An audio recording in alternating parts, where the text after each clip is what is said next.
Imagine a world where your face is your ID, your passport, your credit score, and maybe even your reputation. Where every step you take is recorded, analyzed, and stored. Sounds like an episode of Black Mirror, right? But this isn't science fiction anymore. It's happening right now in real time on the streets of major cities around the world. Through cameras on light poles, in schools, shopping malls, and airports. From grocery stores to classrooms, facial recognition is watching. And it's not just watching to protect, it's learning, predicting, and in some cases, judging. What began as a tool of convenience is quickly becoming one of the most powerful surveillance systems in human history. In this video, you'll see how governments around the world are using facial recognition to protect, yes, but also to control and influence millions of lives. This is the tech behind the lens, and it's a lot closer than you think. Facial recognition started as a futuristic novelty, unlocking your phone with your face, tagging friends in photos, boarding a plane without showing your ID. But behind this convenience lies a powerful system of data collection and biometric profiling. Governments quickly saw the potential not just for security, but for behavioral tracking, automated policing, border control, and even emotion analysis. As of 2025, more than 70 countries have implemented government-backed facial recognition systems. Airports use it to replace boarding passes. Police departments use it to scan live crowds. Retail stores use it to monitor customer flow. Companies like Clearview AI and SenseTime feed these systems with billions of facial images collected from the internet, social media, and public cameras, often without consent. Those images are processed by deep learning algorithms to create facial models, digital fingerprints, that can recognize a person from a single frame. While most people enjoy the convenience, few realize how much they're giving up in return. Their data, their habits, their privacy. No country illustrates this more than China. The Chinese government has built what's widely considered the most advanced surveillance system on Earth. With over 700 million surveillance cameras and thousands of facial recognition units, nearly every public movement is tracked in real time. And all of it feeds into China's infamous social credit system, where every citizen is scored based on behavior. Pay a bill late, cross the street at the wrong time, buy too much junk food, your score drops. And that score affects everything from loans and job opportunities to whether your children can attend better schools. But that's not all. In the Xinjiang region, facial recognition has been weaponized to track and control the Uyghur Muslim population. These systems can detect ethnicity, prayer activity, and suspicious behavior, enabling targeted surveillance with chilling precision. Even more concerning, Chinese tech companies are now exporting this surveillance model to other nations, bringing not just the tools, but the ideology that powers them. In the West, the surveillance is less visible but no less real. In the U.S., cities like Detroit, Chicago, and Miami use facial recognition for policing, often without public knowledge or approval.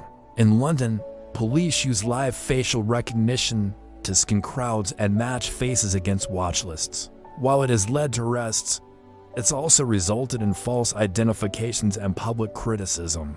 Civil rights groups like Big Brother Watch warn about a growing lack of oversight and accountability. Even in Europe, despite strong privacy laws like GDPR, countries like France and Germany are testing AI surveillance at train stations, stadiums, and airports. The COVID-19 pandemic accelerated deployment as governments adopted facial tracking and thermal imaging to monitor public health, tools that remain in place even after restrictions have lifted. All of this raises one central question: who controls your face? Who stores your image? And how is it used by whom?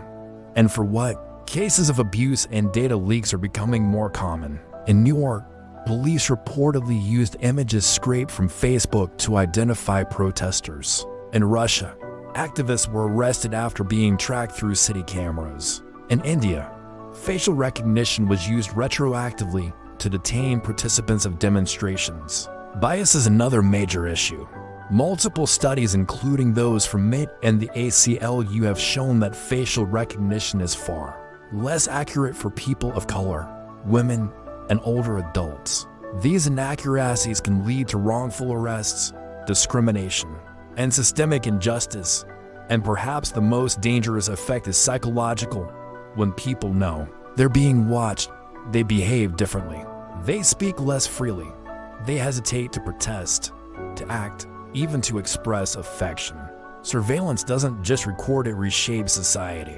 But today's surveillance is only the beginning. The future lies in predictive algorithms, AI systems that don't just watch, but anticipate. Some tools now track micro-expressions, pupil dilation, voice patterns, even heartbeat rhythms. In some cities, facial recognition is being integrated into smart city infrastructure with interconnected traffic, lights, drones, and public display is constantly analyzing crowds. Retail chains use facial analysis to gauge your emotions and adjust ads on the spot. And in Dubai, pre-crime systems are being tested, analyzing digital footprints to predict who might commit a crime. We are quickly approaching a world where we aren't just being watched, we're being assessed, scored, and possibly punished for things we haven't even done. Despite all this, resistance is growing. Cities like San Francisco, Portland, and Boston have already banned facial recognition for government use.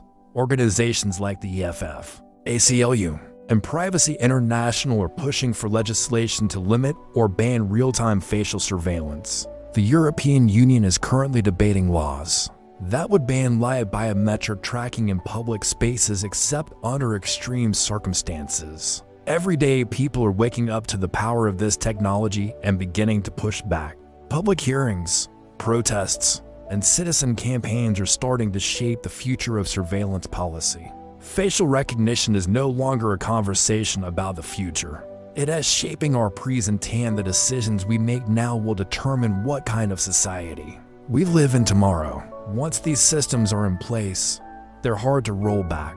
The question isn't whether surveillance is coming, it's already here. The real question is, who controls it and with what limits? If this video gave you a new perspective, subscribe to Feed the Mind. Every week, we explore the technologies shaping the future, from AI and quantum computing to privacy, ethics, and beyond. Stay aware, stay curious, and keep feeding your mind.